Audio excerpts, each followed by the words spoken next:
And just a little bit of housekeeping. I was going to say we are recording this.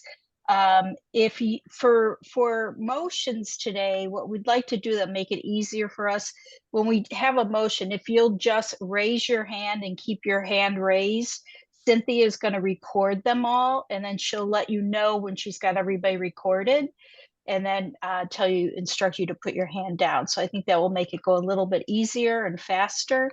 And for other than the board, if you're not presenting, if you'd stay off camera until you are presenting. Dr. Herber Scott, did you have your hand raised? Or were you just stretching? All right, very good. So yes, I think that's for the housekeeping, so we can get underway. Great. Good afternoon, everyone. Happy Monday. It was a beautiful day in Baltimore yesterday. Hope you all got to enjoy the weather, and you know, with everything blooming, it's really finally starting to feel like spring. So I'm going to officially call the April 15th board meeting to order, and I'm going to start with approval of the minutes from February 20, 2024. Has everyone had a chance to look at the minutes? And if so, can I get a motion to approve the Board of Trustee minutes from the February 20th meeting?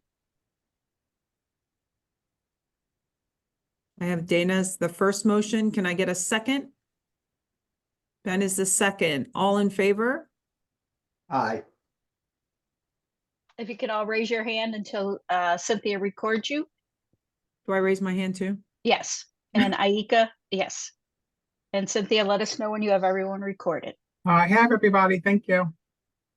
So, and that's everyone, as in everyone approved, and there's no anyone that's not in favor or has questions? Yes, and Cynthia, I think that because probably not everyone can see everyone, so if you can announce when you get that, what the if it's unanimous, that you have unanimous, that would be helpful. Okay, that was unanimous. Great, thank you. Cynthia, was there anybody signed up? Oh, Dana, do you have your hand up with a question? Okay. Cynthia, did anyone sign up for the public comment period? They were to register by noon? No, they did not. Okay, great. And Michelle, I'll turn it over to you for the executive director report. Thank you. And Dana, just FYI, your hand on your computer is up. So FYI. All right. Thank you so much, everyone, for making time for us today. We are happy to have a board meeting after not having one last month. It's nice to be back and see everyone and have our board meeting. The legislative session has ended. Yay. Fortunately for the exchange, it wasn't too heavy of a lift for us this year. I know others really had a lot going on. The two bills that we've been reporting on, the access to care and the young adult subsidy bill, both of those passed. So we're happy to report on that. You'll be talking about the access to care bill today and the 1332 waiver, so I won't mention anything more on that. And the young adult subsidy, which was a technical bill, allowed us to roll over unspent funds. That went through and no problem, so we're fine in that.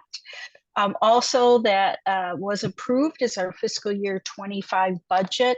It is going to be a very tight year, not only for us, but for the state. So all spending is going to be monitored very closely, and we'll continue to report to the board on our spending activity and any issues that might come up from Department of Budget and Management, but it's going to be a tight year, as you all know. CMS recently released the National Health Insurance Marketplace 2024 Open Enrollment Report. And again, Maryland just is faring quite well in terms of our growth. Our private plan enrollment increase was 17.4%. That's overall slightly exceeded the national average for state-based exchanges, which was 13%. Our new enrollee growth was 26%, over 26%, and we exceeded the average for all states for the state marketplaces and also for the federal marketplace. So we're topping that. For our new our affordability, our average monthly premium of $475 is the 5th lowest in the nation. We're behind New Hampshire. at 453, Idaho 462, Utah 468, and Virginia 473. So looking at in good position there. And then in terms of our plan selections, the states with the highest gold plan take up was New Mexico, Wyoming, and then Maryland. So again, right up at the top of that. So we are doing well in our growth. As you know, we're in the midst of our the tax season, our tax filing, check the box. We've had some good numbers to report on that. As of the end of March, we had 13,527 folks check the box.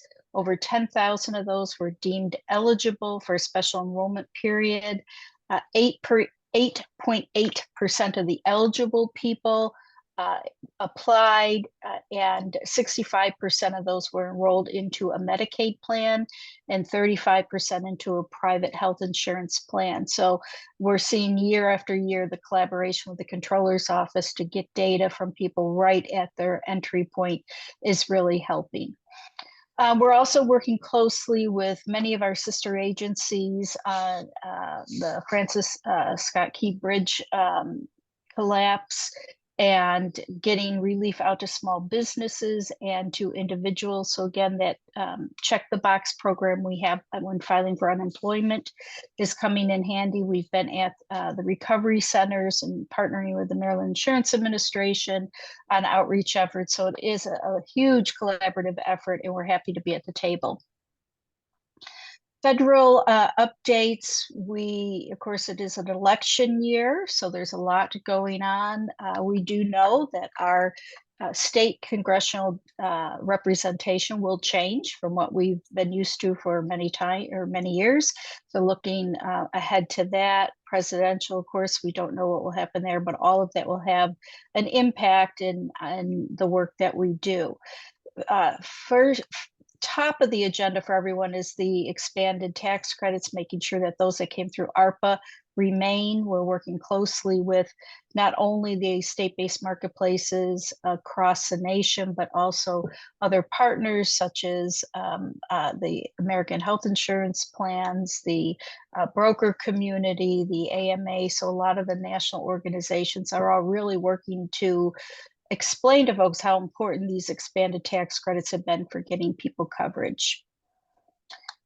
What else? Couple other things I'll report on: the state marketplace network. That's a network of the 21 state-based marketplaces officially launched a website. So it's a great place to go and look at what other state marketplaces are doing and get data on the marketplaces overall. And then finally, just to close out with some, again, more happy news, I reported at the February board meeting that we did get the marketing award for the Anthem Gold, which is an international award. We also, for the 5th year, got the CIO 100 award, which is an IT award recognizing accomplishments in government, the government space for IT work. So we're thrilled for that, for both of those.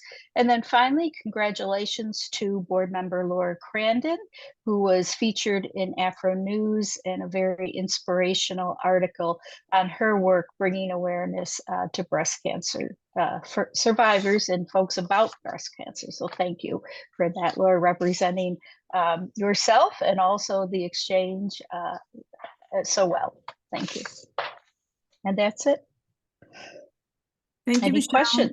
Oh, yeah. Any questions for Michelle in the update? Singh? Michelle, you mentioned that the budget will be very tight. What does that exactly mean?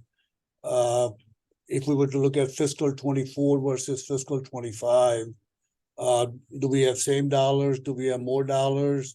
FTEs, contracts, federal versus Maryland's share? How does some of those things look?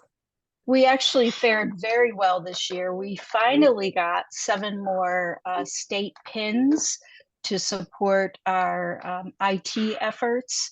And so we're thrilled about that. We did get an increase in our funding. And what I mean by tight is that we have to live within our means very closely.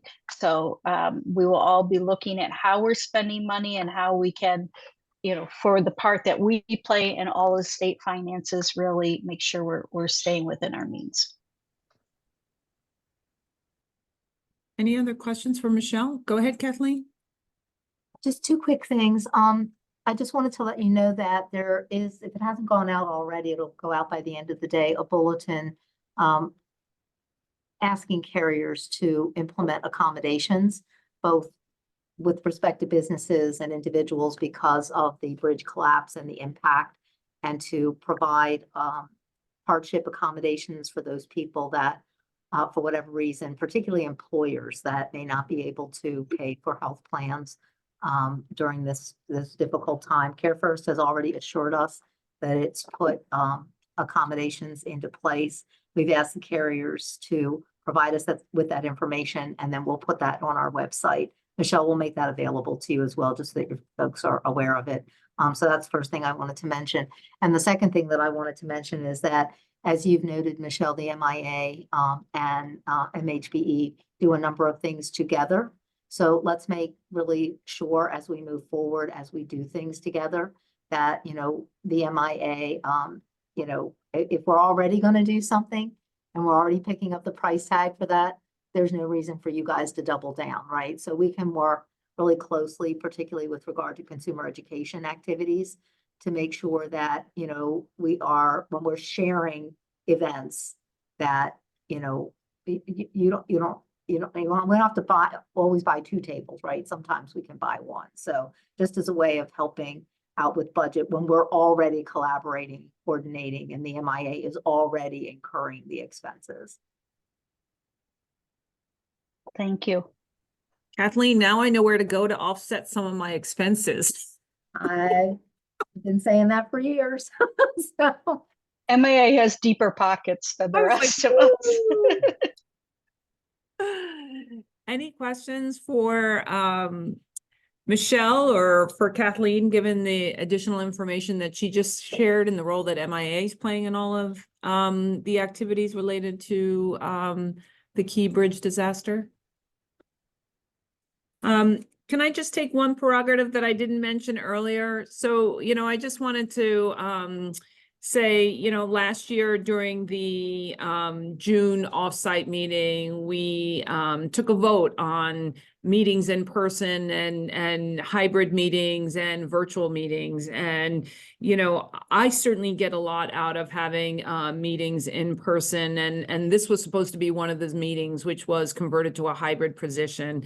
I know we're meeting in June for the retreat, but would ask you all to reconsider as we negotiate next year's calendar, if we're having in-person meetings, to really try and make the in-person meetings. Certainly for me personally, in the year plus that I've been doing this, when we're all in person, the level of engagement and the back and forth and dialogue on some of the issues that we are voting on and opining on, to me, are more robust than a virtual meeting. So I know we changed it short notice, but ask that as we think about next year's calendar, if we commit to an in-person meeting, that people really try and make the in-person meetings.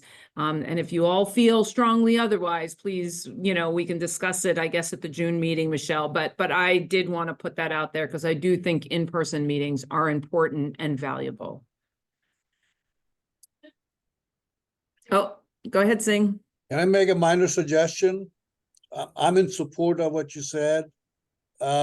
When we have the next in-person meeting, please don't ask us what's our preference. Just tell us. Okay, fair enough. Fair enough.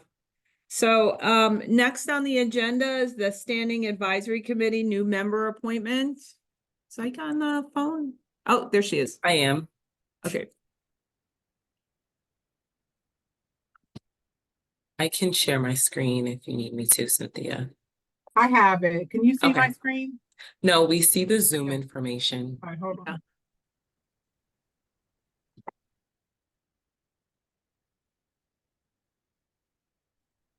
We see your screen, but we're still just seeing the tab that is Zoom,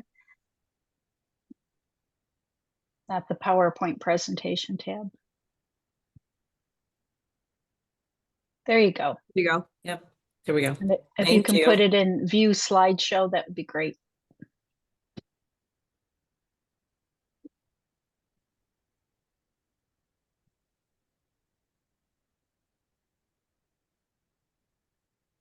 Super, Perfect. thank you. Thank you.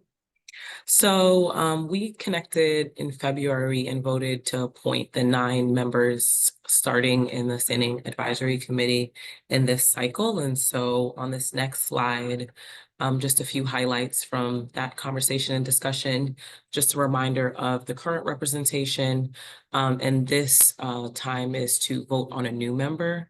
We had discussed wanting to be intentional, continuous intentionality around outreach, and noticed that there was underrepresentation in the capital region. And we received an additional application following the February board meeting and identified that person to be in the Capital North region. And just for folks, particularly Montgomery and Prince George's County, and given the representation of the population of the state, which is 32%. And so this opportunity is to vote and bring that person in. In your board materials, you should have additional information about their background, as well as their application. But briefly, just to give you some context on this next slide. Yes, on this next slide. So co-chair Mark and I met and we discussed this candidate more briefly. And this person is Joanne Volk, is a research professor, founder, and co-director of the Center on Health and Insurance Reforms at Georgetown University. She directs, provides papers, and technical assistance on state and federal regulation and legislation governing private health insurance, including insurance marketplaces. And so just given that context and background and also region, we had discussed wanting to recommend the board to approve this additional applicant to represent that region for this particular cycle of the SAC moving forward. So I will pause there to see if folks have any questions on any of the materials or any other clarity I could provide. I just have one. Was she one of the speakers that we had at the June retreat last year from That is a Georgetown? very good question. I don't think so, Okay. but please, others, correct me if I'm wrong. This is Johanna. That's right. She supervises the folks who spoke, but she wasn't able to attend herself. Got it. Go ahead, Dana. I just have a comment. I think you guys did a wonderful job balancing everything out, and I am super excited that we have someone who's really focused on health insurance on the Standing Advisory Committee. So kudos to you all. Thanks. I agree, Dana. Any other question? Oh, Laura, go ahead. Yes, does this satisfy, I see Montgomery County, you mentioned also You want to go back George's to the County. previous slide, Cynthia, please? Yeah, so sorry, Laura, one more time with your question. Yes, and so you mentioned underrepresentation in the capital region, which included Prince George's County. I see that this candidate is from Montgomery County, and I wondered if there's other efforts to ensure representation. Will that still be the case? Should we vote affirmatively for this candidate? That's a good question. That was actually one of the earlier questions I had for the staff who are part of outreach, and particularly they focused on current SAC members to promote. MHBE staff also put it on their website. And so one of the particular things with outreach, we'll be looking at how we can reach, especially places that are underrepresented, to really represent the population of those areas. And so while, you know, there are still pockets that we're still working towards to better continuously, this appointment provides the opportunity to have just more representation to represent the proportion of the population that lives across the region. But that is something that we are thinking about and looking for just more ways to have outreach and make sure that we're actually reaching people and people are aware of the opportunity to also submit and apply. Great, thank you. Any other questions? If you go to the last slide, I can turn it back over to you. Great, thank you so much. So I move to approve the appointment of the applicant to the 2024 Standing Advisory Committee as presented. Can I get a motion to approve? Thank you, Singh. Second, Maria? All in favor?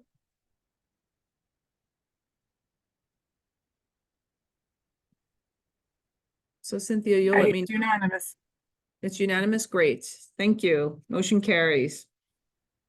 So next on the agenda is Johanna to give us an update on a few items, a few policy items, but the first one we'll start with is the proposed re-enrollment regulations. Johanna? Thank you. Yes, so wanted to start with re-enrollment regulations. Cynthia, you can go to the next slide. So as background, our set of regulations currently do not address the re-enrollment process. So the situation where someone is enrolled with us and they are eligible to re-enroll and what that process looks like.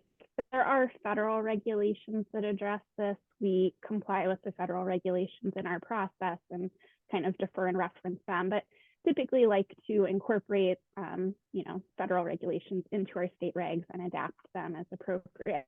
So what particularly drove us to realize that we didn't have regs that specifically addressed re-enrollment and to look at incorporating those into our state regs was the release of federal regulations in 2024 that updated the re-enrollment process slightly and also added an optional component to re-enrollment that the feds are doing and that they made optional for state exchanges.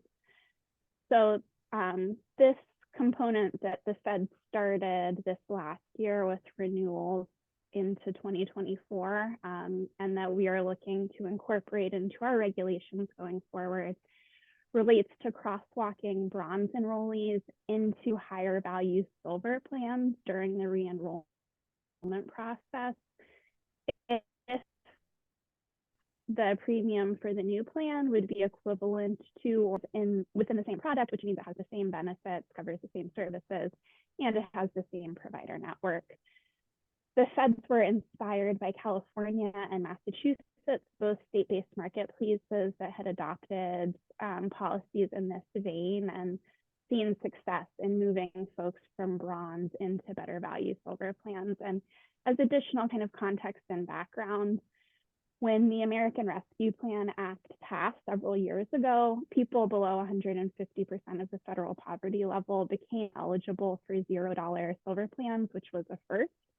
So there were folks particularly in that FPL cohort who may have chosen to enroll in a bronze plan because it was the cheapest option and could be just, continuously auto-renewing back into that bronze plan, not aware that they could move into a higher value silver plan for the same or less premium. We have done some outreach to enrollees in this category in years past to encourage them to actively review their plan choices and find out if there's a better option for them.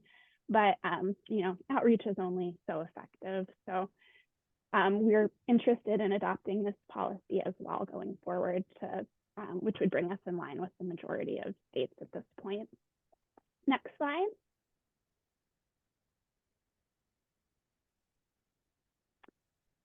So the proposed regulations, which were shared in the board materials, would codify our existing process for re-enrollment, some kind of administrative tasks with the carriers, and then they would establish that process that I just described that the feds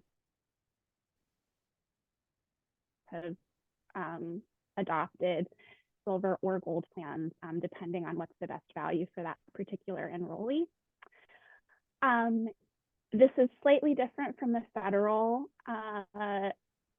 situation where they're only crosswalking people into silver, and it reflects the somewhat unique policy landscape that Maryland has where gold plans can be lower priced than silver plans. So there could be situations depending on the household and FPL of the family that they could potentially be eligible for a lower cost gold plan than the bronze plan they're enrolled in, and that would be a better value than a silver option.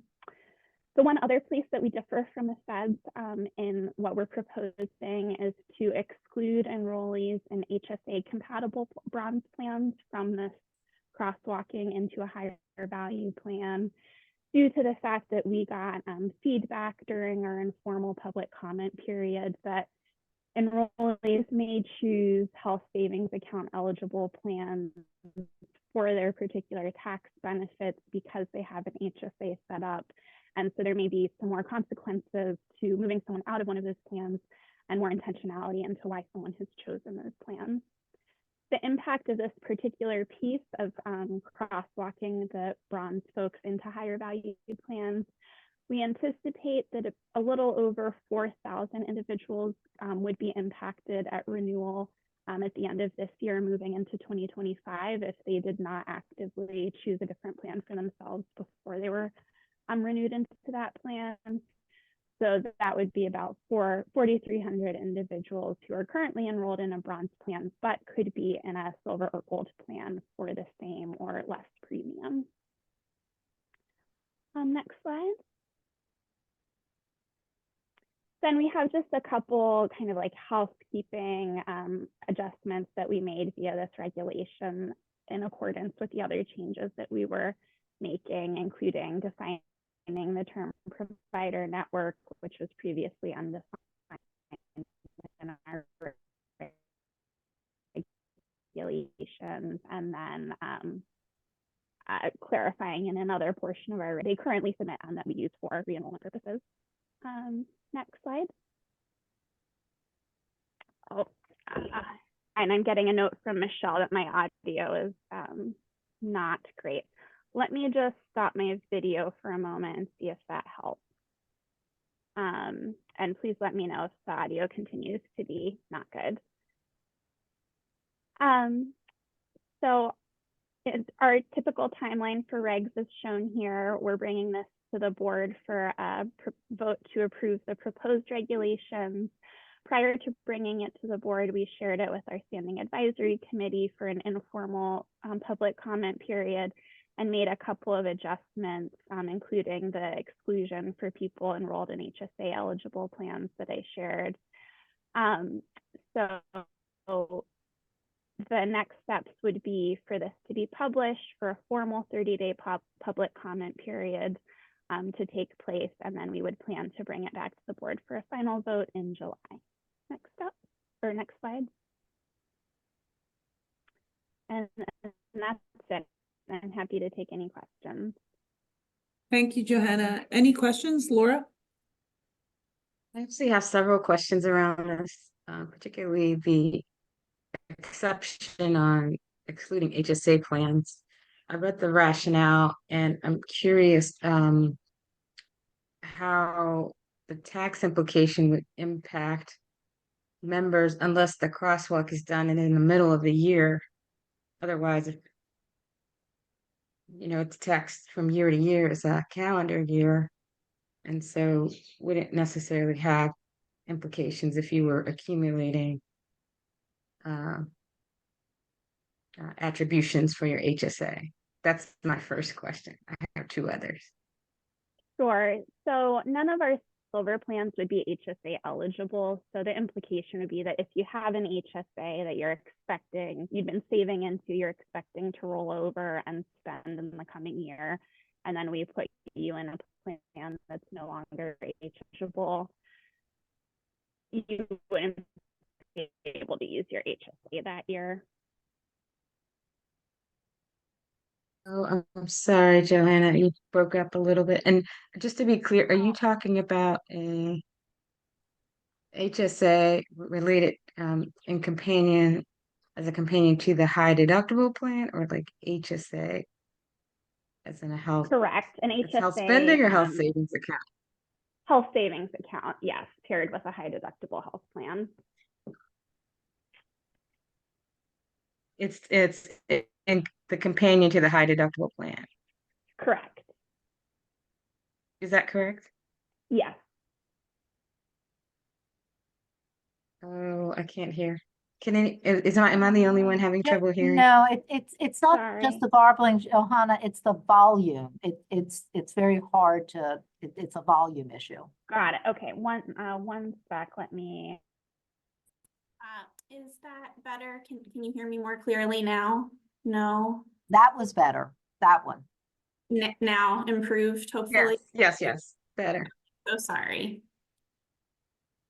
Okay, would they be eligible for an equivalent gold plan? I was curious how many folks, if we didn't exclude that, would be eligible for this crosswalk to Sure. silver or So, gold. We, about 15% of our bronze enrollees are in HSA eligible bronze plans. So it could be a few hundred people. Okay. And then could it be, I know that the rationale suggested was because of tax implications, which are still not clear how that would work. But could it be that enrollees selected those plans, not necessarily because tax implications being the first priority, but because they have a low premium, it's a high deductible plan? Sure. So I just we was don't worried know. about like we're imputing their intention without knowing what their intent It's exactly true. Yeah, we don't know that people enrolled in those plans actually have HSAs or not. So it could be that they would be better off in a silver or gold plan. They don't have an HSA. They just happen to enroll in an HSA eligible bronze plan.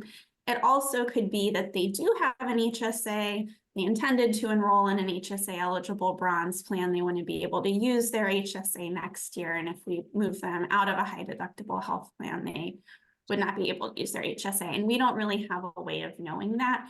We, if we exclude them, we certainly can still do targeted outreach to all of those individuals via email, tailored emails to say, you are eligible for a silver or gold plan that would cost the same or less than your bronze plan. You wouldn't be able to use your HSA, but we encourage you to look at your options if we weren't crosswalking them. Yeah, I just wondered if that just kind of made, because it will be codified in the, in here that we would be excluding them. And while what you're suggesting could happen, I don't know if, I just wouldn't want to exclude people from accessing something that could be beneficial to them because we've made an assumption about their intent. Johanna, all. That's helpful. And just to clarify, this doesn't prevent an individual from making that switch. This is just whether or not you make it for them if they are eligible and they haven't decided to make it for themselves. So it's an assumption that they would rather do that. You're trying to, but if you send them the notes, you send them, they can still do it themselves. That's right.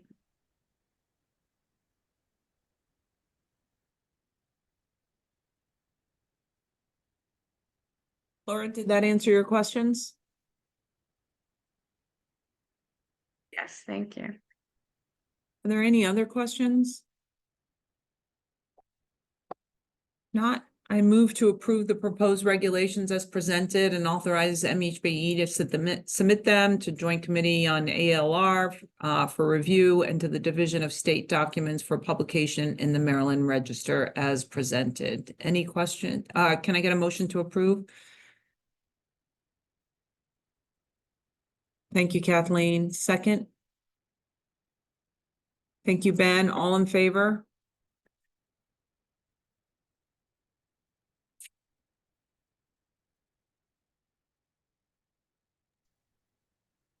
Aika and Laura Crandon did not have their hands up.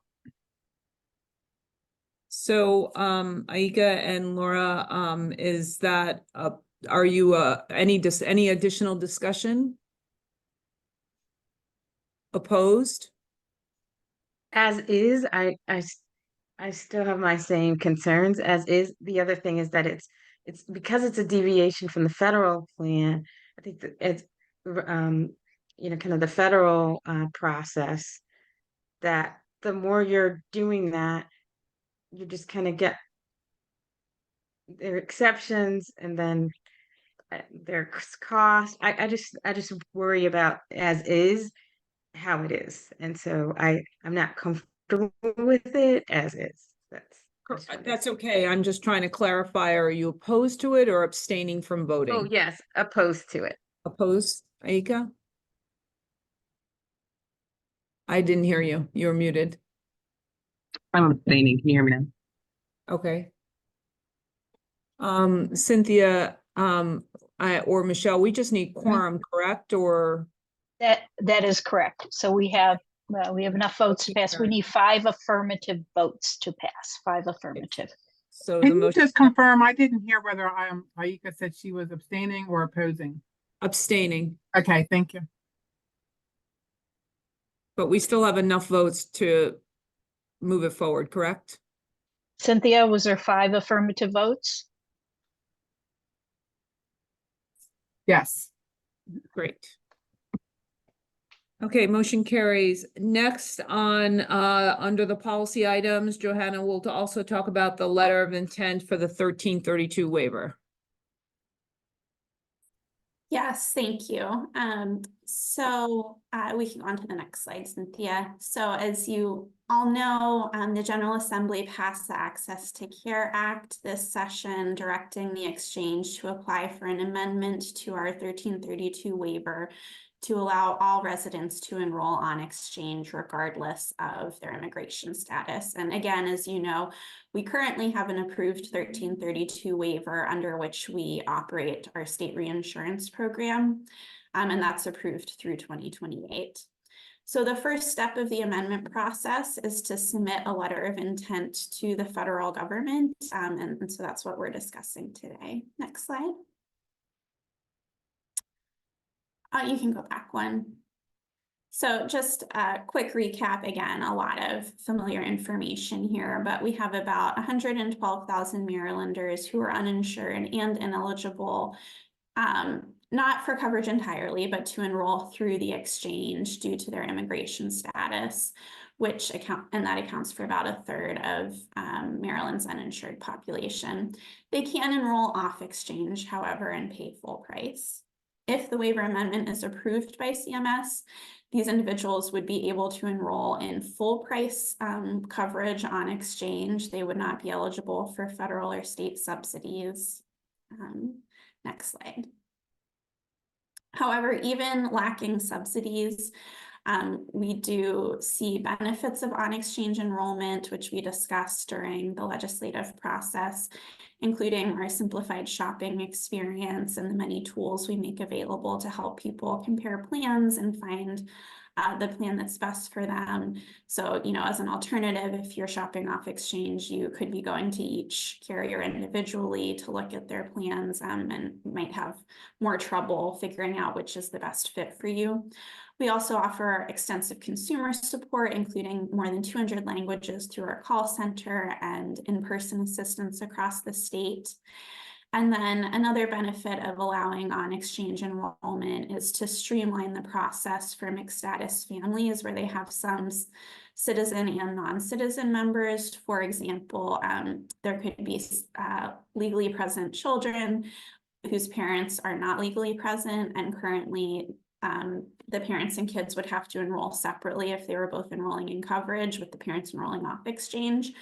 This way, the parents and kids could both enroll through the exchange, and hopefully have a much smoother process of getting into coverage. Next slide. So as a draft timeline, and this is shown as draft because it's based on a few kind of considerations with the federal government and their review process. So our first step is to submit the letter of intent, and that's what we're asking for approval to do today. The letter of intent will be very straightforward, just outlining the provision of federal law that prohibits folks who are not legally present from enrolling on exchange. So identifying that as the provision that we want to waive, and setting out at a high level the timeline that we're looking for to proceed with the waiver, and kind of describing our legislative authority to apply for the waiver. So it's a pretty straightforward letter, but we also want to have the opportunity to share that with CMS just to make sure that we're not missing anything and it meets their requirements. So we are in the process of doing that now, and once we get thumbs up, we would go ahead and submit that. And so the submission date is a little tentative based on our conversations with CMS. Following that, the feds have up to 30 days to respond to the letter of intent to state that, yes, this is an appropriate thing to apply for via an amendment and to give us specific directions on what to include in our amendment application. However, we have the example of previous states on what their letter of intent instructions have been. So we're getting started on the application now and would aim to have that ready to post on our website as a draft version in early June. That would kick off a 30-day public comment period that we're required to hold under federal law, including 2 public hearings. Following the conclusion of that, we would bring the final application to the board for approval to submit, targeting the July board meeting.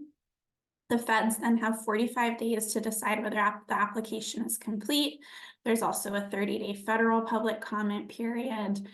And then the feds in total have 180 days from when they determine the application complete to approve.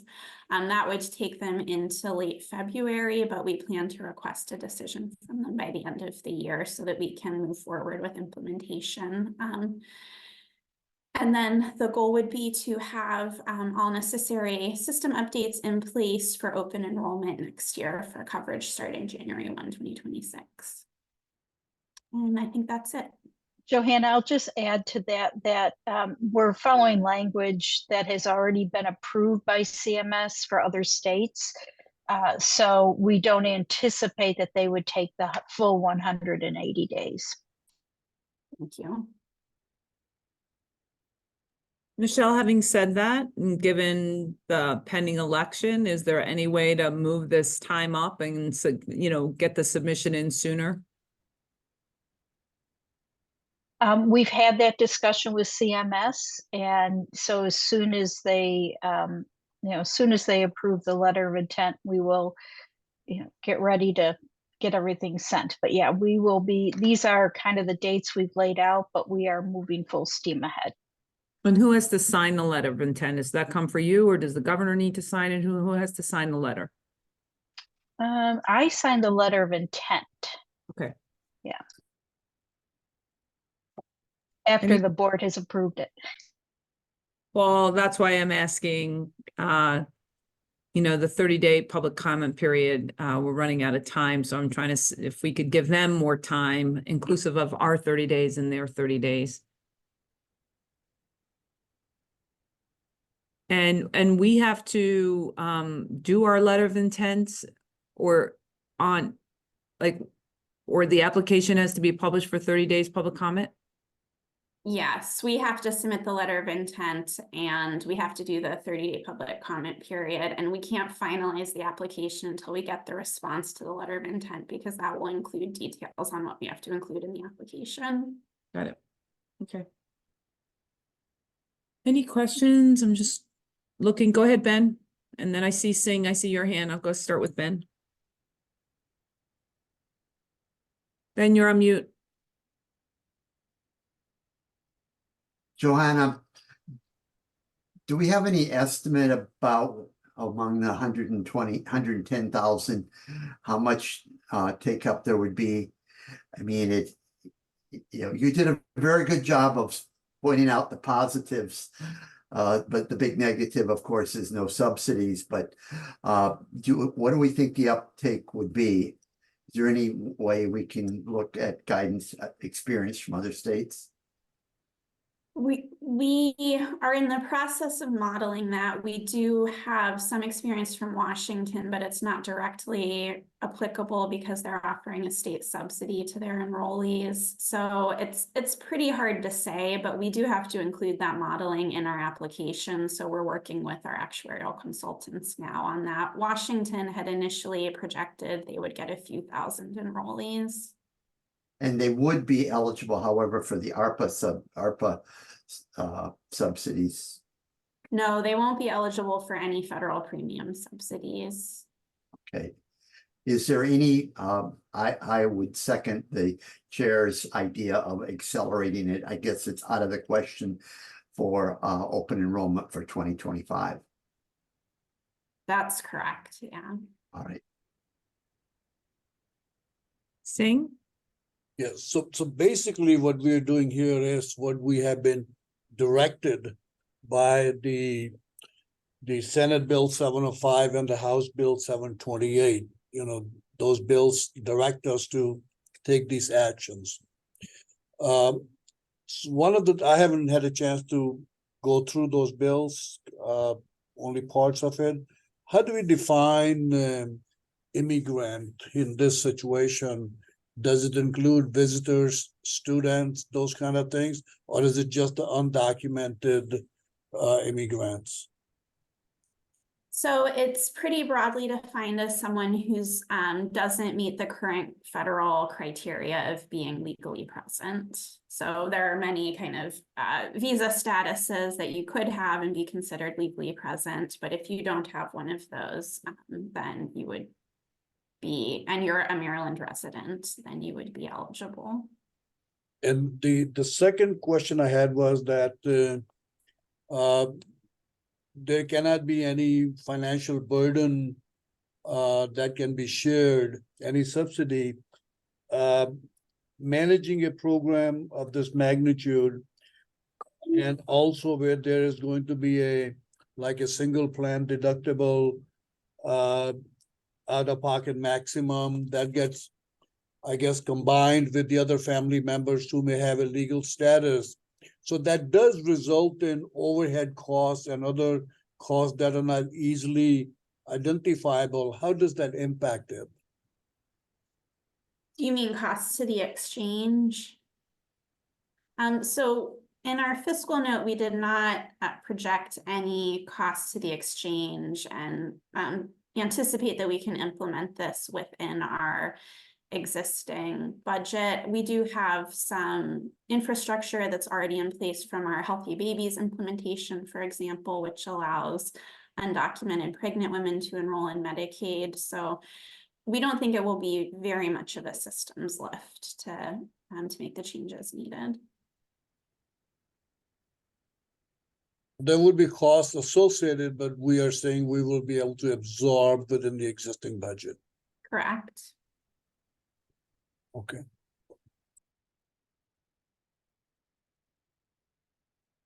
Any other questions? And Michelle, thanks for your comment. I didn't realize that they already told you that not till after the election would they look at this. So it doesn't change anything to move our timeline up, given their timing. Correct. Okay, got it. Okay, with that, next slide. Make a motion to approve the submission of a letter indicating the exchange's intent to submit a 1332 waiver amendment application to the U.S. Department of Health and Human Services and the Department of Treasury pursuant to Senate Bills 705 and House Bills 728 of 2024. Can I get a motion to approve? Dana. Thank you, Dana. Second, Maria. Thank you, Maria. All in favor?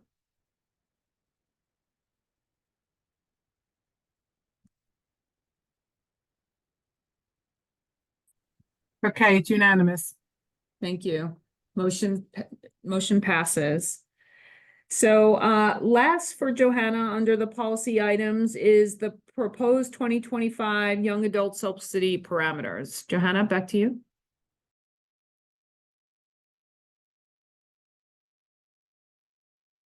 Thank you. Yes, you can go on to the next slide. So every year the board sets the parameters for the young adult subsidy program eligibility for the following year. And so we're at that time of year to do that again for 2025. I'll start off, however, with just a quick update on where we are in 2024 with the current program status. We've got a total of about 60,000 individuals who are receiving young adult subsidy, and we anticipate another nearly 11,000 individuals enrolling in the remainder of the year under special enrollment periods who will be eligible for the young adult subsidy. The average subsidy current recipients are receiving is a little over $37 per member per month.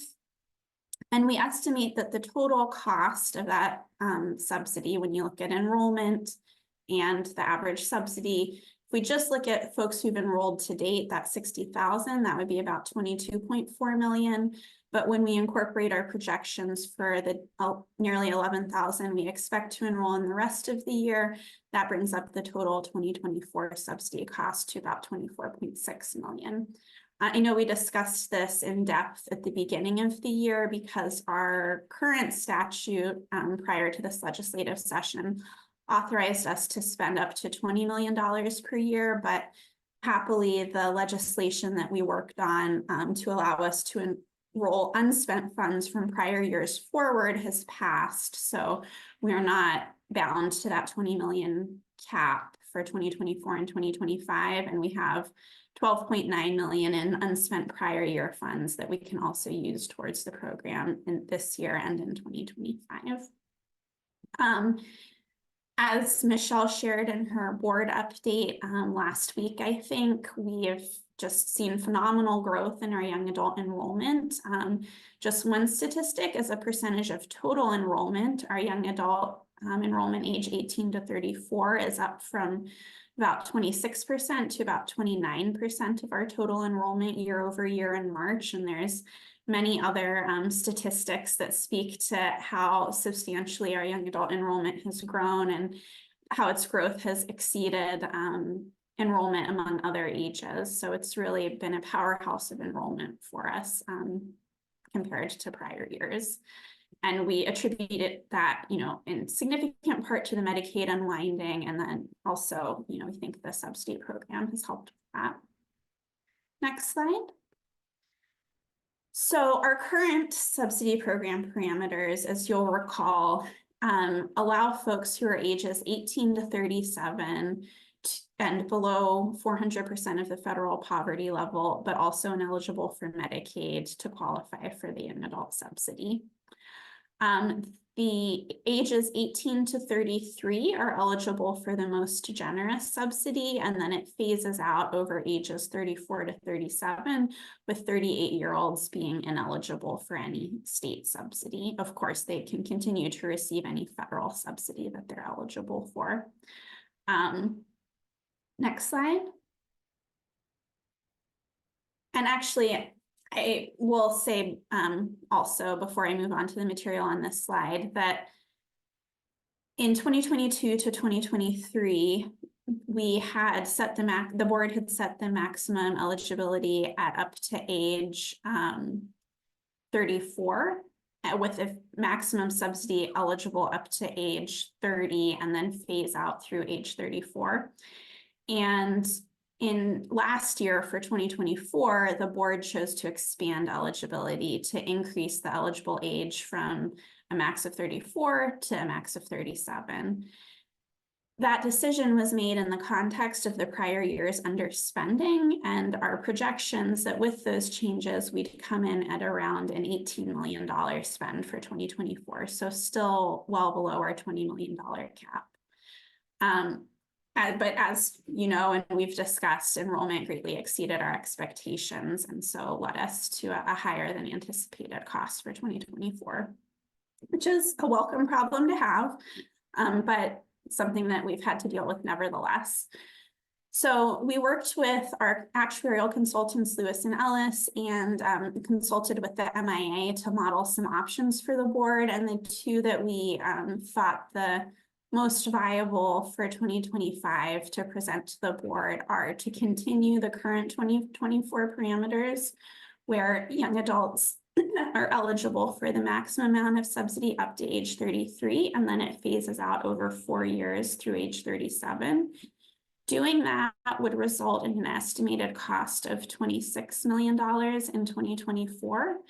And about 55,000 individuals receiving the subsidy we project. So when you combine next year's cost with our anticipated cost for this year, that would bring us to 10.4 million across the 2 years that we would be pulling down from the 12.9 that we're rolling forward.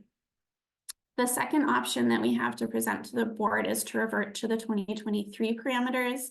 And my apology, there's a typo here under the option 2 bullet.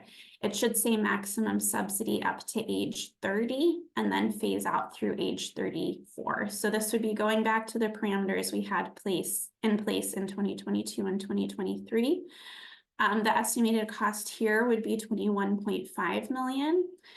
Eligible subsidy, estimated eligible subsidy enrollment would be about 46,000 because of course we'd be no longer having subsidy eligible individuals in the 34 to 37 age bracket. So we lose that chunk of folks who are getting the subsidy this year.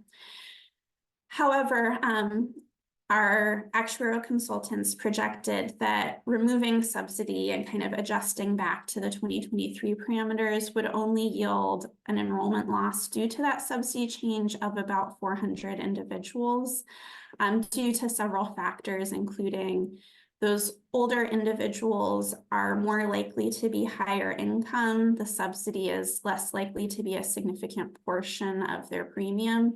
So they're less likely to drop coverage if they lose it. That's kind of the primary driving factor there in that relatively low estimate of impact from reverting to the 2023 parameters.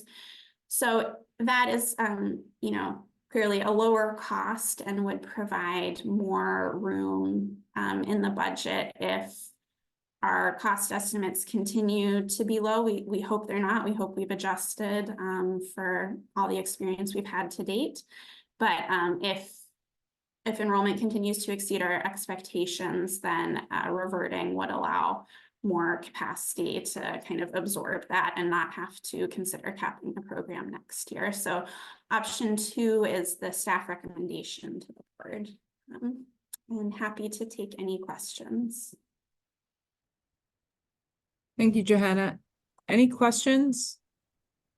So the recommendation is option 2. Can you explain again why option 2? What is yeah. So primarily the budget situation. If we go with option 1, we're going to be about, we'd have roughly a little less than $2 million, or around $2 million available between what we're projecting to spend and the maximum we can spend with our rollover funding. So there is still room. We're still below kind of our cap of funding of the 20 million plus what we're rolling forward. But because enrollment has been so much stronger than we anticipated, and even just in the last couple of months, our estimated cost for 2024 has increased by a couple of $1 million.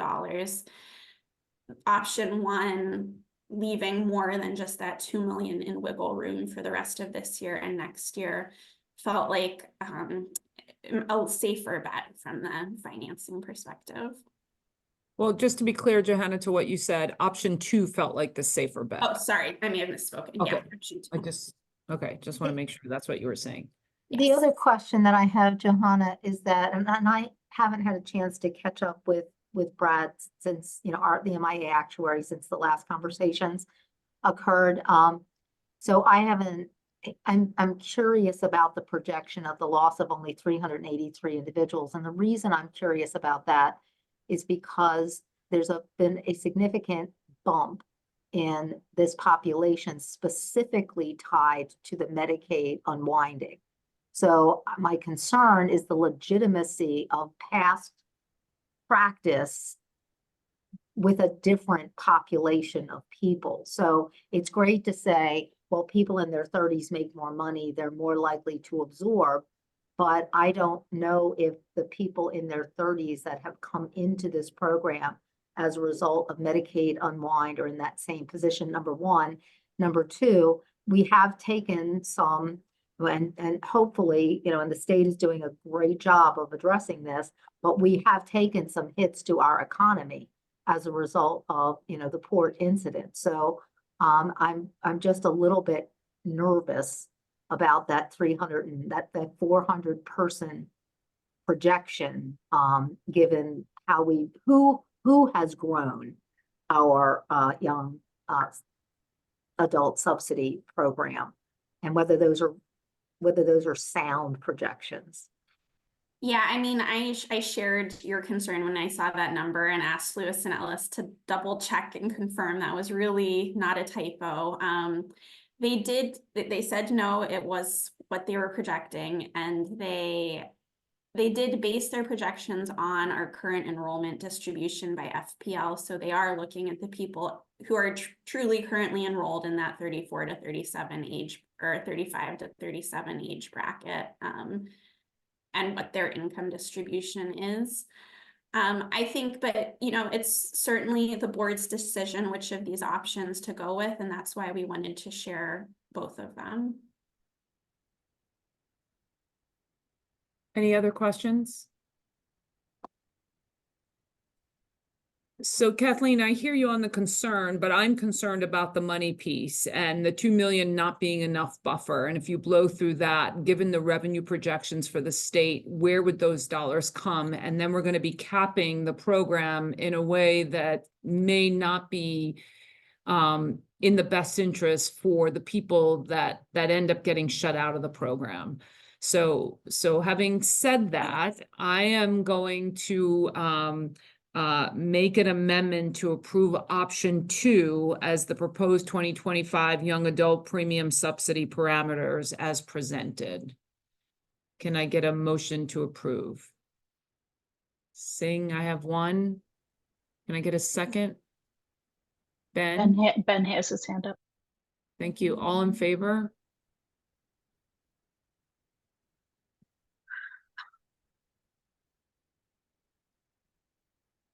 Aika was the only one does not have her hand up. She has her Oh, hand up. she has her Oh, hand up. okay. I didn't see it in time, sorry. So it's unanimous. Okay, motion carries. Thank you. Thank you, Johanna. Thank you. And I'll just add, I forgot to say also, this is on the proposed subsidy parameters. So we will have a 30-day public comment period on this and then return to the board following that with the proposal for final parameters. Thank you. So Johanna, when you come back after 30-day public comment, do you include the public comments and bucket any themes that come out of the public comment for us to reconsider this decision? Perfect. Yes, okay. Perfect. Thank you. Next on the agenda is Tamara Gunter to talk about the consolidated service contract report. Tamara? Hi, thank you so much for having me and allowing me to present. I want to present on the Consolidated Service Center contract report. Next slide, please. Thank you. It's a 5-year contract that was already approved by the board in 2022.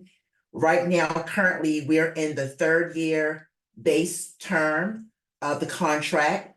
The contract is a bid of $79,472,068 for a 5-year term. With that being said, it's 39.8% state funds and 60.2% federal funds. Our current vendor is Maximus. Contract pricing includes a monthly operational fixed fee plus a fixed fee per call rate. Next slide, please.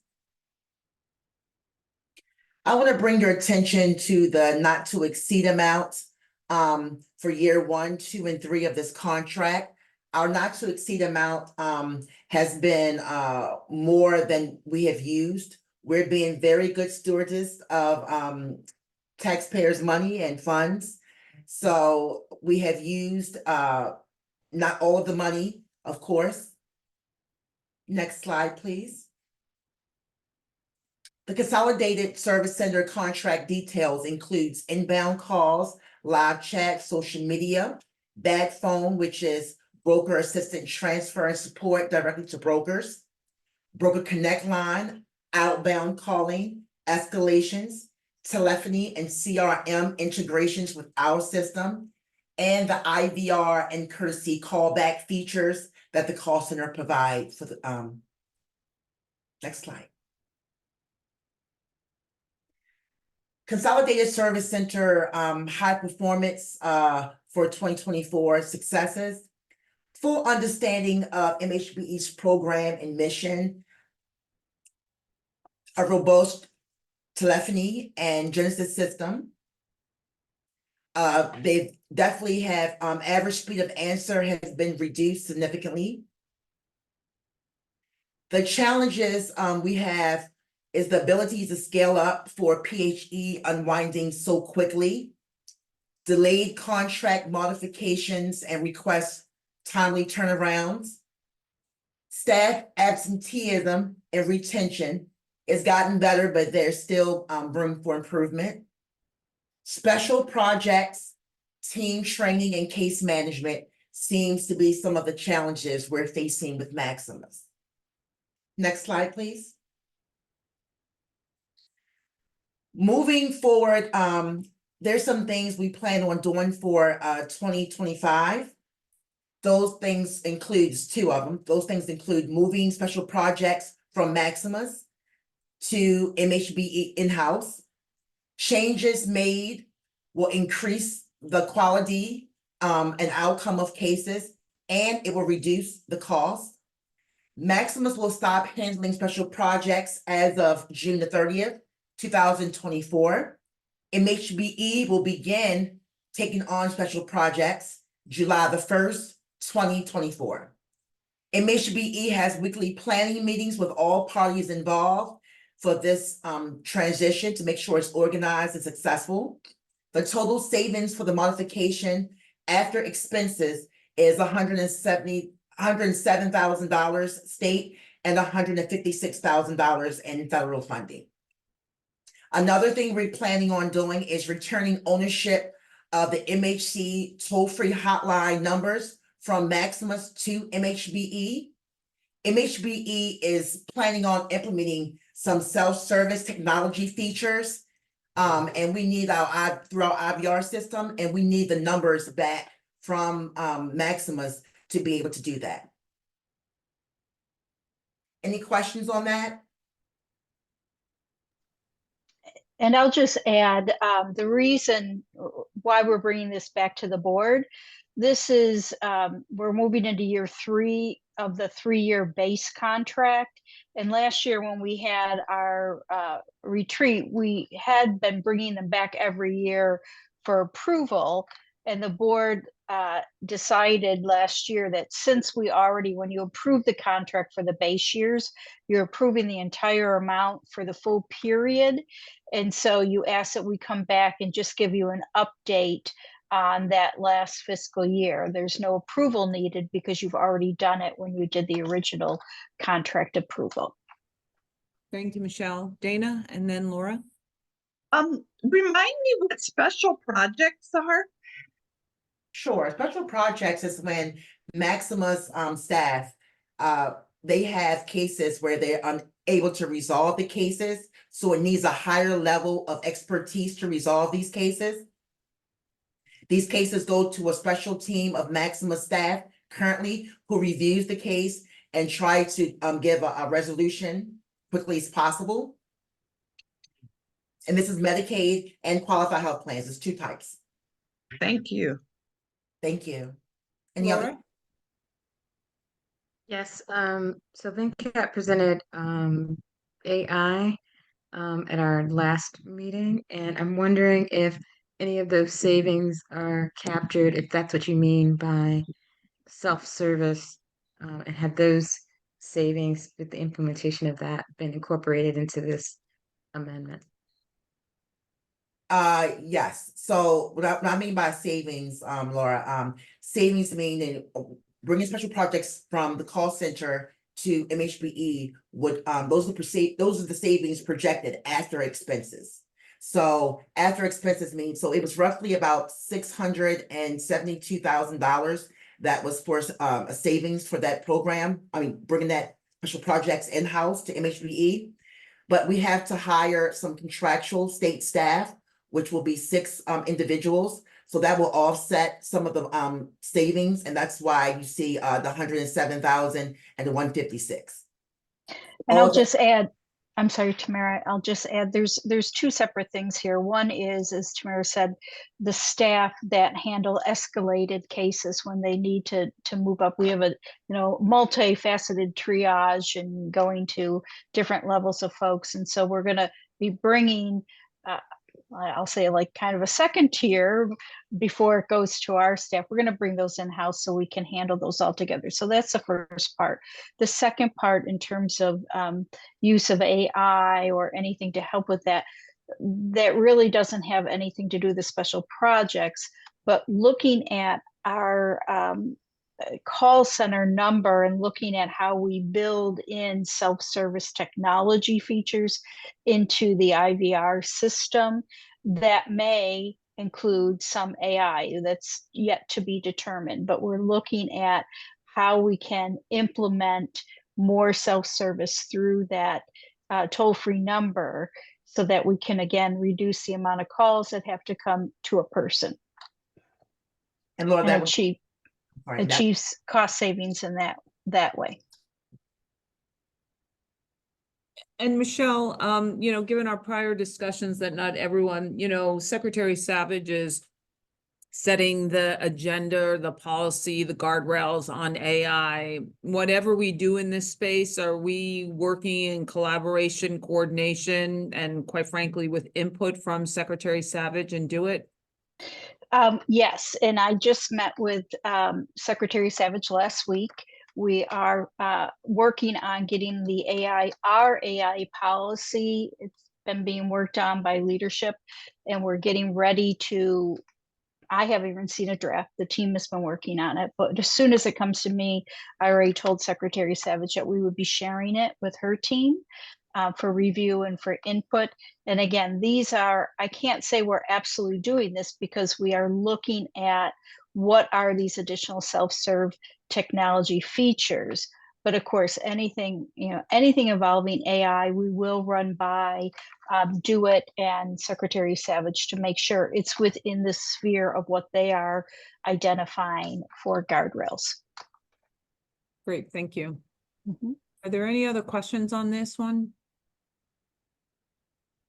Okay, so we're still going to continue with Tamara to talk about the connector entity grant option year 2.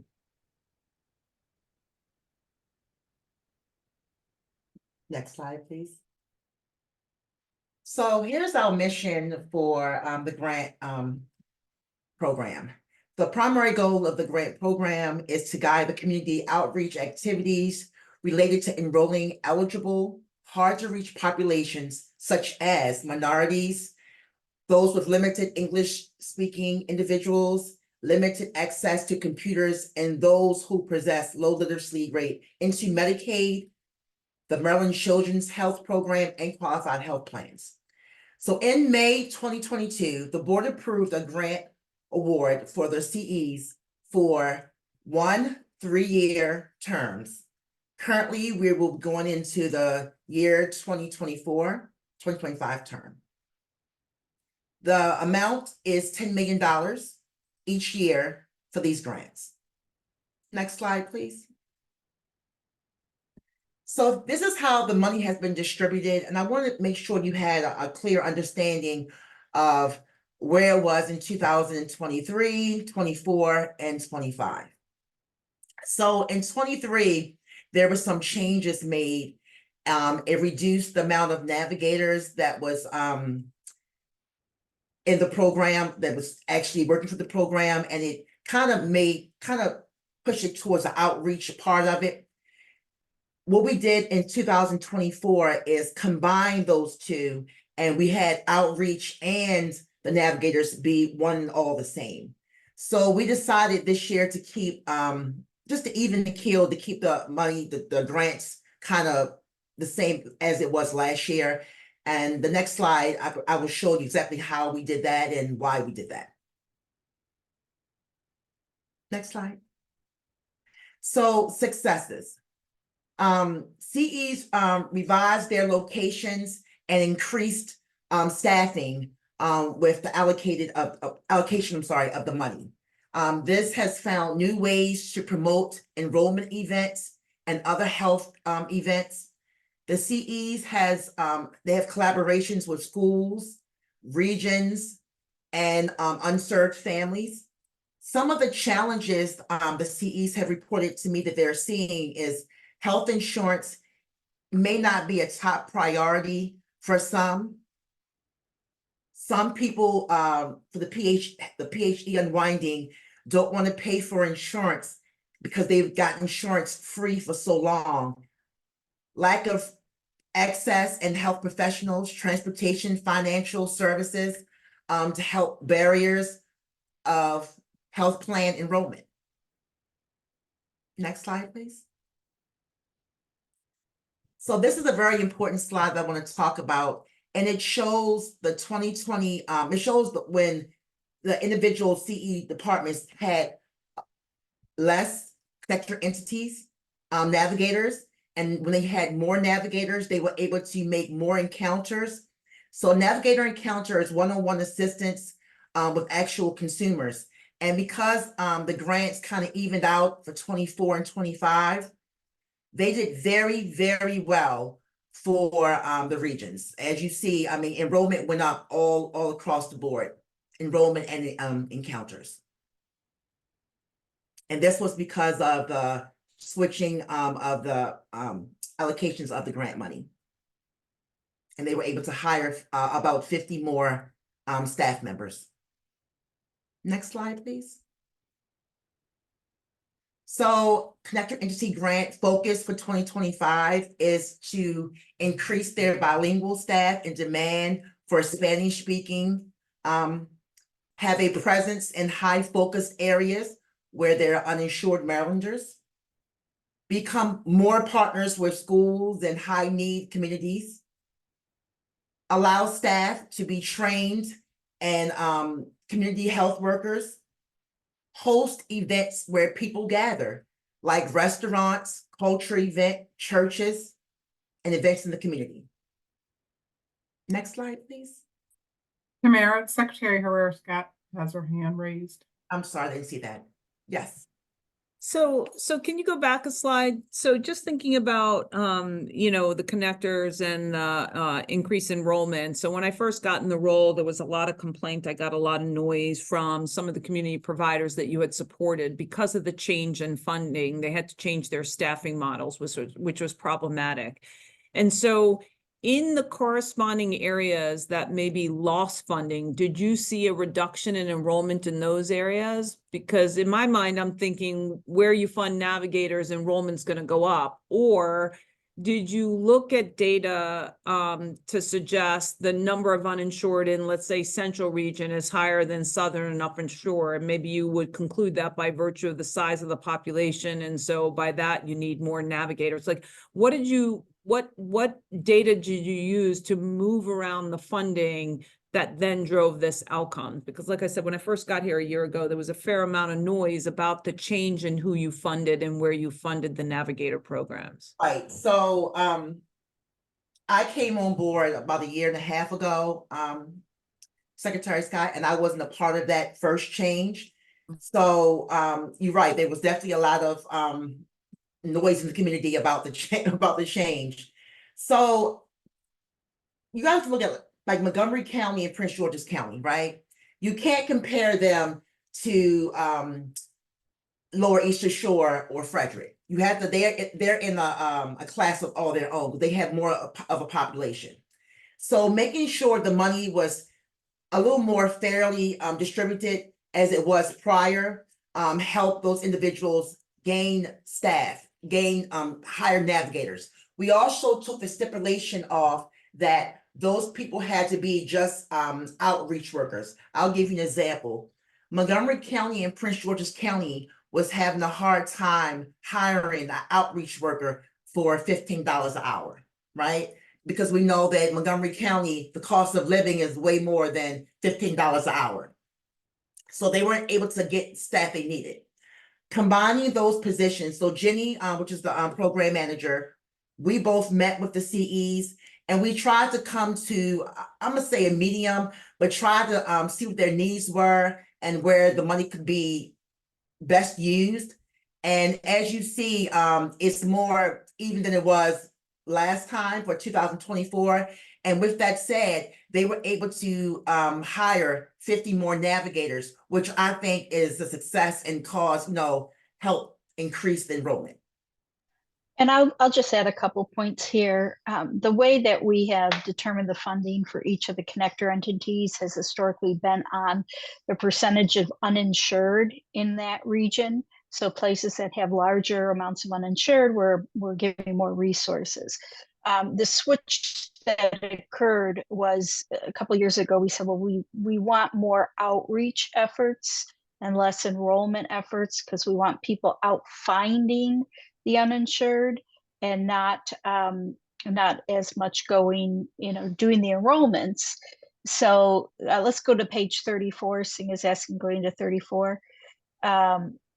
So we made that switch, and that's where, because of the cost differential between an outreach worker and a navigator, there were challenges within the connector entities, and they really felt that loss of having more outreach workers as opposed to navigators. The change we've made for this year is we said, okay, we'll combine them in one. So let's go back and have a navigator who's also doing the outreach.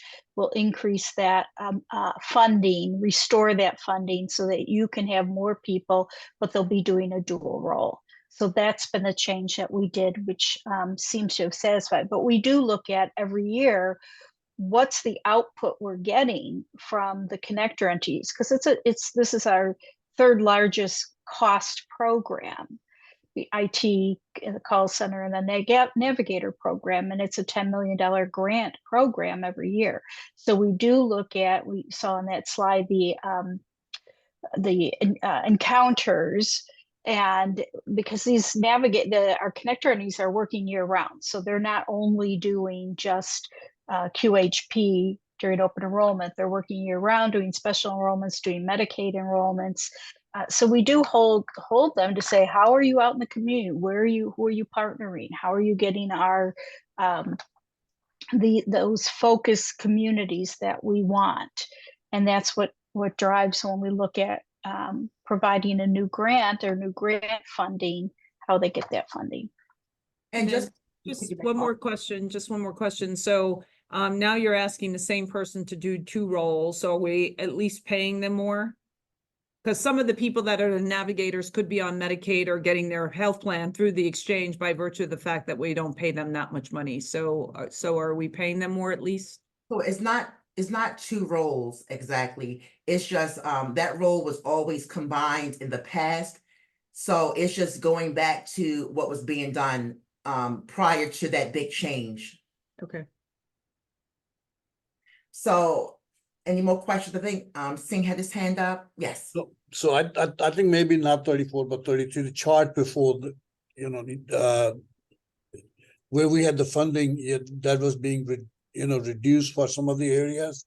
It's 33. 33. Yeah, this one. So this is the one, Secretary, that you were earlier talking about some of the areas where there are more highly or greater number of uninsured individuals. And when I see the funding being reduced over here, change for 24, $200,000 less, 200,000 less in the far west region and the lower shore region. When we saw some of the data last year, these were the areas where higher number of uninsured residents. So if the funding is being reduced, won't that impact our ability to have more people insured in these areas? It's not being Can I take that one, Tamara? So the percentage as a function of the denominator might be higher, but the absolute number of people is lower. And just so you know, those changes was for previous year, not last year or this year. Okay. I was just showing you a synopsis on how we have progressed. So we haven't changed anything saying for this year, last year or this year coming. Okay. And Tamara, I know we haven't voted yet, but you're basically going to be flat funding everyone. The current, what's in FY25 is the same that's in 24. So when we vote on the $10 million for FY25, it'll be based on flat funding for the way you funded everyone in 24. Is that correct? Yes. Okay. Any other questions? I think Ben has his hand up. Go ahead, Ben. Sorry, I can't see everyone. I'm trying to toggle between go out to unmute, but I'm still a little unclear about what our outcome measures are for the connector entities. It seems like number of contacts is, is okay, but the outcome of those contacts would be better. Is there anything we have to measure the fruit of the encounter, or is it just counting them up? Yeah, so we have a very high enrollment. Most of the enrollment done by the CE program is for Medicaid. So a large portion of Medicaid enrollment is done through the CE program. But Tamara, to Ben's point, they have enrollment targets that they are expected to meet. They have outreach. If you want to talk about the plan, when they submit their connector entity plan, there's very specific requirements that they have to do, and then we measure against what they're doing in those requirements. So they have to submit their plan as far as their outreach plan, their target number of enrollments, and the areas they plan on going in. They also have to tell us what locations they're going to be in and what's their target. So we compare that with last year's, and sometimes it calls for modification. Sometimes we say, hey, that's not good enough. We need you to do X, Y, Z. So we have them kind of pivot and do something different or extra. But the thing is, making sure we have making sure that we increase the enrollment, whether it's Medicaid or QHP, is always my goal. And they report monthly to us or quarterly? They report monthly. Monthly. We have monthly numbers, yes. So we can follow up, Ben, and send a copy of what the report looks like of the measures we're gathering, if that would be helpful. Thank you. And just kind of a human interest question. Now, obviously, this county government, they have the connector entity workforce does have access to health insurance, but CECO, I'm not familiar with. Do we do any confirmation? 15, as Tamara, indicated, $15 is not a lot per hour. Yeah, they're not, so we don't, so Ben, so that was previous. Right now, they do not make $15 an hour.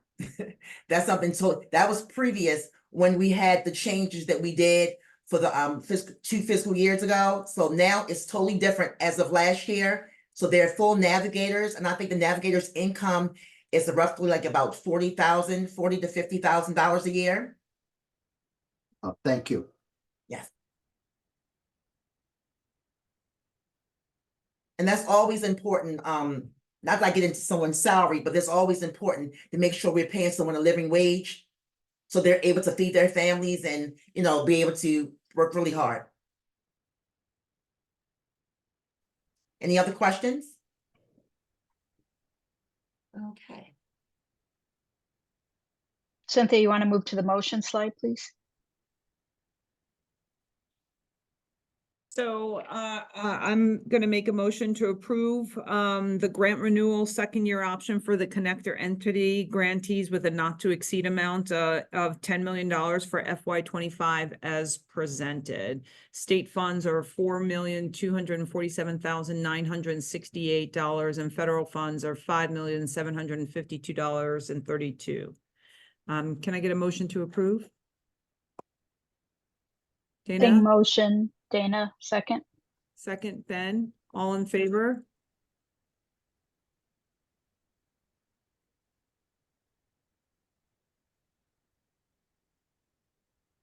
Okay, it's unanimous. Thank you, Cynthia. Motion carries. So next, we'll continue to hear from Tamara on the fulfillment services contract option year 1. Okay, thank you so much. Currently, our current vendor is Art Negative Graphics.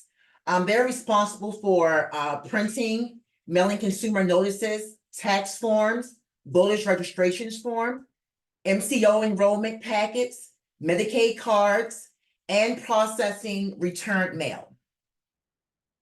2-year base term is from July the 1st, 2022 to June the 30th, 2024.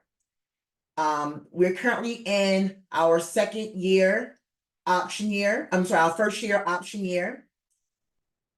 Funding is split federal 46.6%, state 53.4%.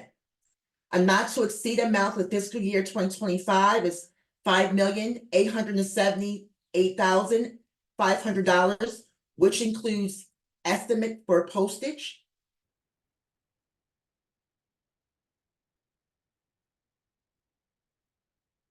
Next slide, please. She moved it forward, Tamara. Okay, thank you. Okay, so a 4-year award term for the fulfillment center. So a not to exceed amount of $8 million, I'm sorry, of $5,878,000, which includes the estimated postage. Currently, right now, we're having due to the PHE unwinding, we have went over and I think we've asked for a deficiency when it comes to art negative. And that's because we're paying more for notices that's going out for the PHE unwinding and the state pickup. We're paying for that. Can you go to slide 42, please? Just want to show what the base year one is. Base year one was $5.8 million. Documents sent was about $2,474,000. We actually spent 5.7 million. If you look at year two, which we're in currently, projections not to exceed amount was for 6.1 million. We are projected to spend about $8 million for our fulfillment center. And this is due to the cost of the notices we've been sending out for Medicaid due to the public health emergency. And I'll just add a couple points here. The board might recall that several years ago, the legislature cut our special fund from 35 million down to 32 million. And we kept telling them it was very short-sighted because we knew that we had contracts that were going to be increasing. This was one of those contracts, and we knew the call center would increase, but this one we didn't know was going to increase so much. And we had a huge sticker shock with the new contract, mostly due to the cost of paper and the cost of postage. What happened this year, as Tamara said, we had the public health emergency unwinding, so we had to run a lot more people through. But another big change was that we switched the Medicaid redetermination process from what's called at a household level to an individual level. So where we used to send one notice for the entire household, we now are sending them to each individual as they renew. So that again caused a lot more increase in the printing of notices, which increases cost dramatically. And I just want to clarify on changing from a household level to the individual level. That wasn't an exchange decision. That came from CMS because of a limitation of the exchange data infrastructure. And when it was originally built, it's at the time we were one of X number of states that used the same vendor, and this is the way they built or coded their system. And when CMS saw that our enrollments were going up because it was excluding certain members of the family, we were told that we had to fix the system and go to an individual level. So just wanted to make that clear that it wasn't an independent decision made by the exchange. We were told by the federal government that we had to make that change. Sorry, Michelle, I just wanted to emphasize that you just didn't arbitrarily decide to change it. Thank you. Thank you. Any more questions? Okay, next slide, please. And I would like to talk about the successes and challenges of this project. Art Negative is very responsive. They submit invoices on time. They have minimum errors. The only challenge we have is the increased cost to the project. Next slide, please.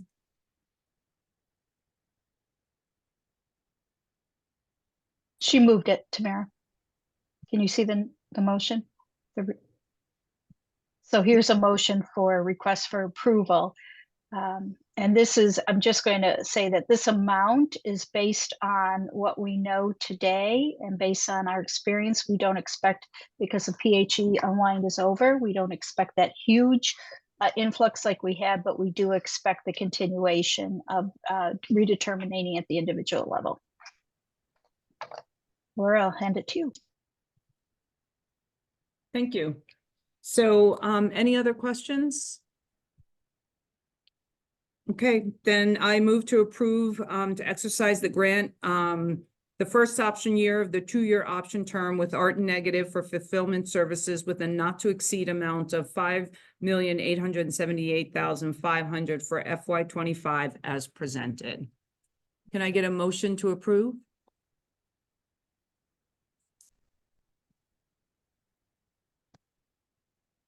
Laura Crandon made the motion. Singh, second hand. Okay, all in favor? Ben's camera is off, so I don't know if His plumber showed up. oh, you're right, he did. Okay, we'll have to. Don't know, I'm guessing. Yeah, I bet you're right. It's unanimous then. Okay. Unanimous? And we'll note that Ben Steffen did not vote. Okay. Thank you. Dana, Motion, do you have your hand raised to talk, or could you have the computer hand raised? I just wanted to check. You're good? Okay. It's unanimous then. Well, without Ben. Ben didn't. thank vote. you. Thank you. Motion carries. All right, thank you. So Tamara, you're still up. We're going to hear about language translation services contract. Yes, thank you. Language line. So MHBE utilizes Maryland State Contract Language Services through the Board of Public Works. We have been doing a fantastic job coming in under on this, definitely on this contract. Each agency generates a purchase order from the Board of Public Works. It's a 5-year contract, and it was just extended 1 year, which equals 6 years. It's due to end August the 1st, 2025. Seeking board approval to generate a PO through Board of Public Works. Contract for language line not to exceed $250,000 for fiscal year 2025. Split funding is 45.2 federal and 54.8 state. Next slide, please. She moved it. We're on slide 47. Thank you. On average, 50% of calls handled are Spanish, French, Amharic, and Mandarin are tied for second, which is 7% of calls handled.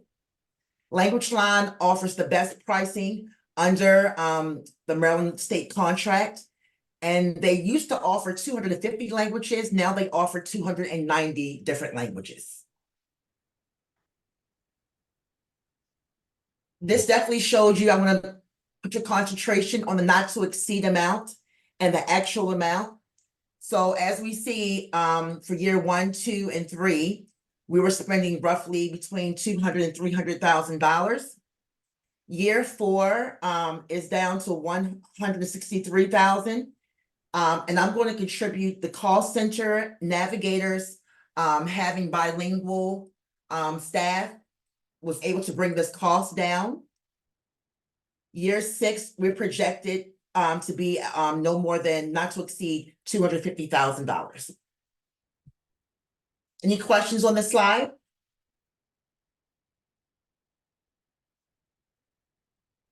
Next, please. The successes of the language line: contract running under budget, very low abandonment rate, submits invoices accurately and timely, excellent communication with MHBE. Challengers are none. Next slide, please. Request approval. Staff requests the board to approve a motion, please. I think Dana may have a question. Her hand's raised. Yes, how fast do the translators, once they are asked to translate, how fast is it almost simultaneous? Do you have to wait for 20 minutes? Do you have to wait for 24 hours? We're all on the phone together, Dana. We're all on the phone together and they're translating. Thank you. Good to know. Real time. Thank you. Any other questions? Ben is back. So I'm going to make a motion to approve to secure language line services through the state contract with the Board of Public Works in the not to exceed amount of $250,000 for FY25. Can I get a motion to approve? Aika's hand was up. Thank you, Aika. I saw Laura's hand up as a second. All in favor?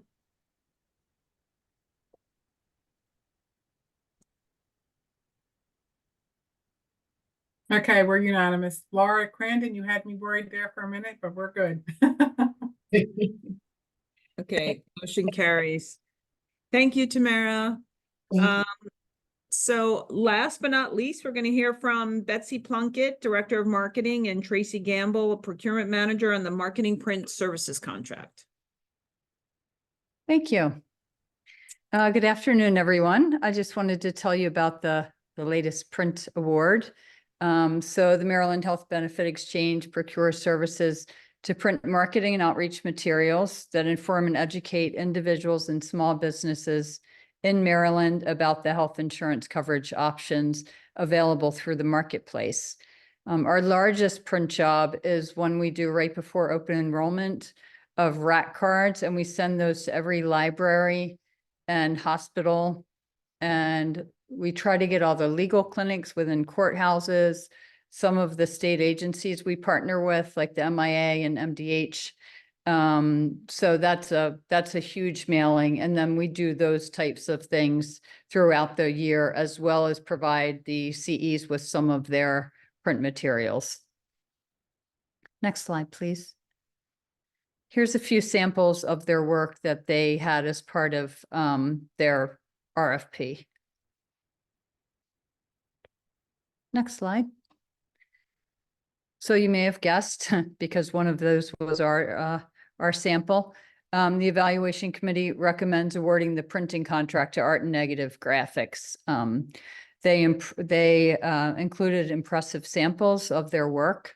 They had a strong technical proposal that detailed the timeline for work production, staffing plan, problem escalation, and also business capabilities. And both their financial and technical proposals demonstrated the ability to continue to provide us with the best value for the services in the proposal. So we required 20% for them for MBE subcontractors, and they proposed 20%, 10% of which is Art and Negative Graphics because they are an MBE, the prime on it. And then 10% is Brit Industries, who will handle some of the smaller print jobs. Good afternoon, everyone. The contract terms were not to exceed amount of $120,000 for FY25 as allotted in our approved FY25 budget. The total cost over a 5-year period is $600,000. And that breakdown is $67,200 for state funds, $52,800 for federal funds.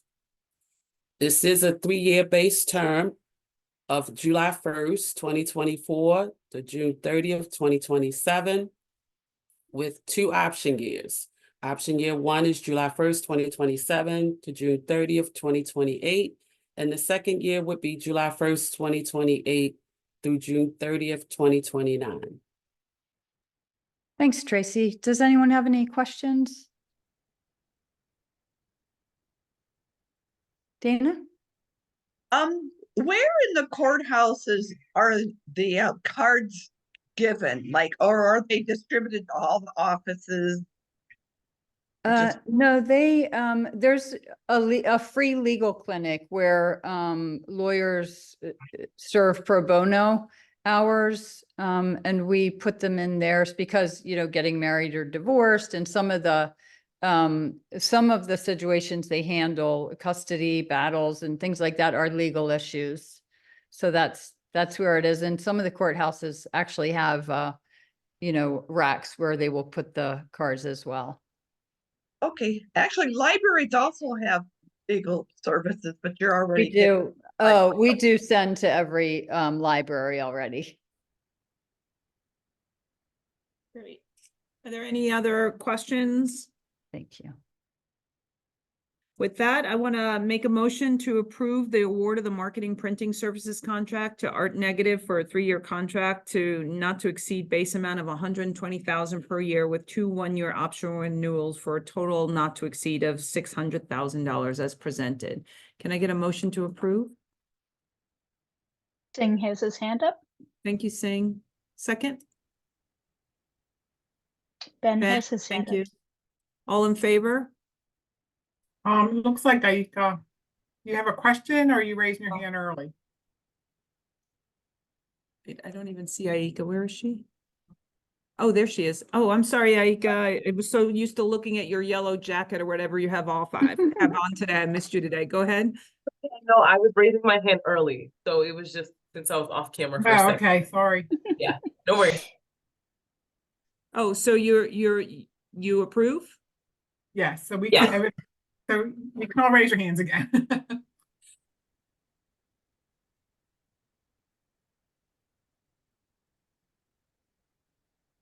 Oh, yeah, we're good. I forgot Kathleen dropped off, so you're unanimous here. Okay, Thank great. you. Motion carries. So I think that's the end of our meeting agenda. We don't have a closed meeting anticipated, and as was already stated, there is no one signed up for public comments. Michelle, any last comments before I officially close the meeting? No, thank you all for your time. We appreciate your support, your governance. Yes, thank you all very much. Have a great day and enjoy the beautiful weather. Happy spring. This meeting is officially closed. Thank you.